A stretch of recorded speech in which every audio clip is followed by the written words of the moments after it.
Hi everyone, welcome to Front Up. I'd like to welcome Carborchert to our show today. He's going to talk to us about the Cape Wind project. Now, how did you come to be involved in that, Carl? Started in 2003 with Islanders for Wind Power, which eventually merged into a chapter of Clean Power Now, based in Hyannis. And gosh, it was 7 years ago. So it's been a long time, and a lot of letter writing and a lot of television appearances and a lot of research and traveling, and we're almost at the end. We're in the final lap right now. I understand. Now, did the project itself start in 2003 or before that? The project was originally proposed in November of 2001. Okay. So now, what normal steps would a project like a wind farm have to go through? Would that, it wouldn't normally take this long, would it? No, it was not a normal project when it was first proposed. It was proposed under the auspices of the Army Corps of Engineers, the Rivers and Harbors Act of 18 something. And there was no zoning, there was no precedent for an offshore wind farm in the US to be developed. So that was the first problem. So the Army Corps, this is the first offshore wind farm proposal in the US. Okay. So what happened was the Army Corps got jurisdiction of it under the Rivers and Harbors Act of I think it's 1893 or something. And they prepared a draft environmental impact report, which was released in 2004. And then in 2005, the Energy Policy Act transferred the control of this review to the Minerals Management Service, which is a branch of the Department of the Interior. And they released a draft environmental impact report of their own in 2008 and a final environmental impact report in 2009, early 2009. Okay. And we're waiting for a record of decision from the Secretary of the Interior, Ken Salazar. Okay.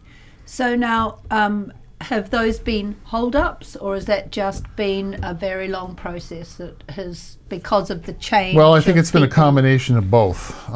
Senator Kennedy was very adamantly against the project, and he succeeded in having it transferred to the Minerals Management Service, which essentially started the review all over again in 2005.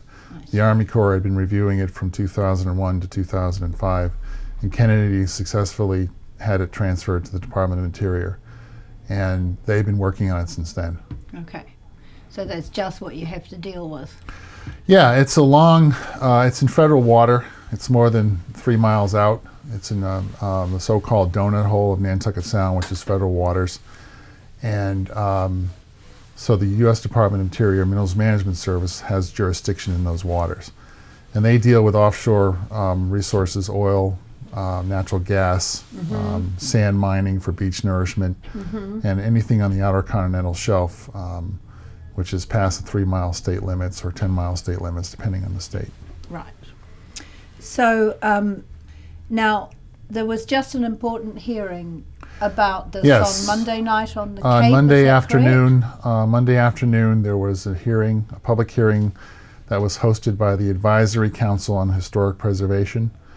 And that is a group, a 5-member group that has been asked by the Secretary of the Interior, Salazar, to make a recommendation on the historical impacts of the project on Nantucket Sound and the surrounding communities. And that was brought upon by the Sound's eligibility to be listed in the National Register of Historic Places, which happened in November. And the National Park Service did that, and that touched off some more controversy about tribal claims to the Sound. So that was kind of bad timing for the project? Well, maybe not. The Secretary of the Interior could release a record of decision after 30 days from the issuance of the final environmental impact statement, and that was last January of 2009. Yeah. But that was held up as the Section 106 process, which is historic preservation, wound its way through last year. And the Indian tribes and the State Preservation Officer, Brona Simon, made a request for a determination on eligibility for the Sound. So it's kind of confusing, but it's been winding its way through the past year or so. And this hearing on Monday was the final public hearing on the project, more than likely, and gave people a chance to comment on closing Section 106 and how Nantucket Sound will be affected historically and surrounding communities. Okay. Now, has that got specific significance for the tribes that you're talking about? Were they at the hearing, and was that part of what it was about? Yes. They have made some claims to Horseshoe Shoal as being ancestral burial ground, and they've made some claims for some mourning ceremonies to greet the sun. The Mashpee Wampanoag and the Aquana Gayhead Wampanoag both claim that they have spiritual sun greeting ceremonies early in the morning, and they require an unobstructed view of the sound. So that triggered the eligibility process last year, and this hearing is sort of a culmination of the Secretary asking the Advisory Council for a recommendation. They're going to issue a recommendation by mid-April, by April 14th. Okay. After that, the Secretary is more than likely going to make a record of decision by the end of April. So now we don't know the outcome. This outcome is going to take till April to happen, right? It's more than likely going to be done one way or the other by the end of April, because the last public hearing was Monday, and the comment period ends on March 29th. And this was triggered on March 1st for a 45-day review by the Advisory Council. So when that's done by April 14th, the Secretary will have the entire record completed. The Section 106 process will be closed. The hearing process will be closed. The information gathering process will be closed after April 14th. Okay. Between April 14th and April 30th is when we suspect that Secretary Salazar will issue a record of decision for the project, which means a federal permit or not for the Cape Wind project. Okay. So now I'm a person out there, say, who believes in green energy. But my question to you is, why Nantucket Sound? What would you say to me? Horseshoe Shoal is the ideal site for a number of important reasons. First of all, it's shallow water. It's anywhere from 2 to 18 feet deep. And the monopole foundations for the towers are designed for shallow water sand applications. Yeah. It's also it has a good proximity to the mainland electrical grid. It's about 6 miles from the grid. So you can use alternative current cables instead of direct current cables, which are much more expensive and actually haven't been developed as well as they should be yet. The wave heights in the sound are considerably less than out of the sound. Right, because it's protected. Because it's protected. Water. Yep. And it's got an excellent offshore wind resource, free of any turbulence of buildings and vegetation. Very steady winds. They've been tracking them for a number of years with the data tower out there, and the resource is just phenomenal. Right. So those are the primary reasons why Horseshoe Shoal is the ideal site. Okay. So where is everything at with the environmental aspects of the project? It's done. The final environmental impact statement was released by the Minerals Management Service in January of 2009.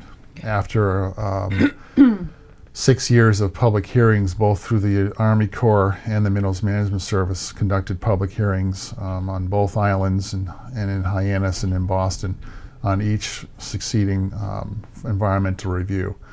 So the public has had numerous opportunities to attend these hearings. There were 2 of them here, and were they well attended? Yes, they were very well attended, and people had a lot to say on both sides of the issue.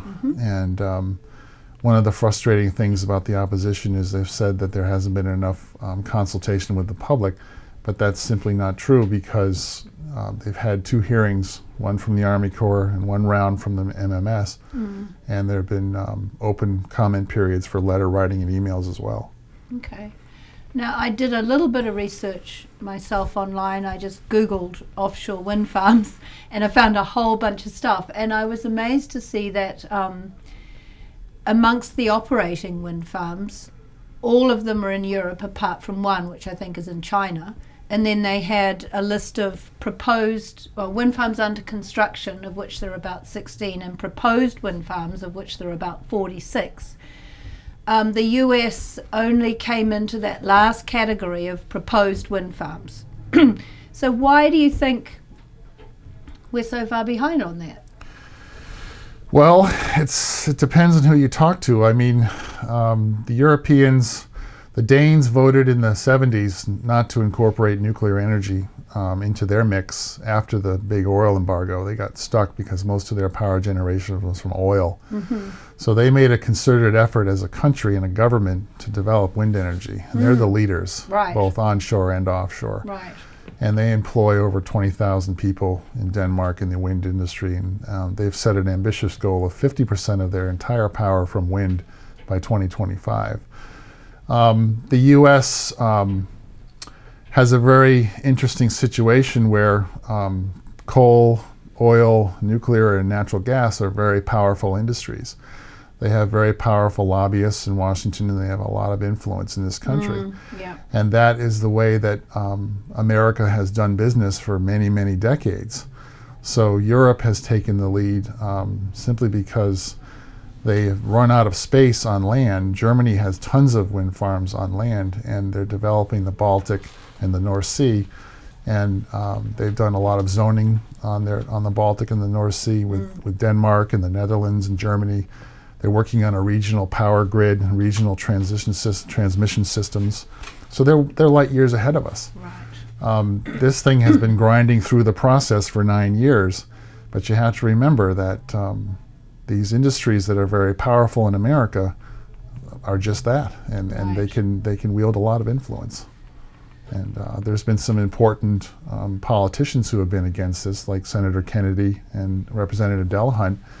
And they've been very good on the environment for many, many years, those people. Mr. Kennedy is, of course, no longer with us. But they came out against it, and that was disappointing. Right. Well, now we need to look forward and see what decision is going to come up from Mr. Salazar. Mr. Salazar is going to make up his mind within a month. Okay. So I think he's really going to do it this time. I don't think there's going to be any more delays. He's showing a lot of signs that he's going to do it. So. Well, the new administration must have actually been a bit of a boost. Yeah. Well, President Obama has been talking about building wind farms for the whole year that he's been in office, and he talked about it in the campaign. He's been paying a lot of lip service to it. And those of us who are for Cape Wind would like to see him deliver on that. Okay. And this is a chance for him to do that. All right. Well, thanks for coming and thank you for having me. Walking us through today. Okay, Carl, we no really problem. appreciate it. All right. Thank you.